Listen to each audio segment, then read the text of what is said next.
Data pipelines, what are they? It's a heavily loaded term today, and I'm going to talk about actually where they started. So about 40 years ago, the pipeline started really with CPU processing at a hardware level, where instructions, read, write, were pipelined together actually on the silicon. And these instructions could be fully automated from an end-to-end perspective. You could add to them, you could take away from them, simply as well as flexibly. Today, they've morphed into any building block, any processing block that is moving data from end to end.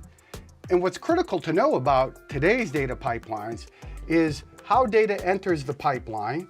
Critical factors include real-time data, the ability to take this pipeline, automate it, and orchestrate it. So automation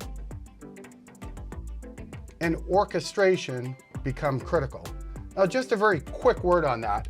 Automation is the ability to run any one of those blocks at the time and the speed in which you need to run it. Orchestration is actually taking all of these blocks and running them in coordination. And then finally, well, it's great that I built that pipeline, but don't forget the importance of the end result of that pipeline and what we call the last mile of the pipeline and how that actually affects the consumption of the output of that pipeline. So in short, we've gone from CPU instructions automated in a pipeline through real-time data flowing through that pipeline into the end user consuming that data, producing events for their business.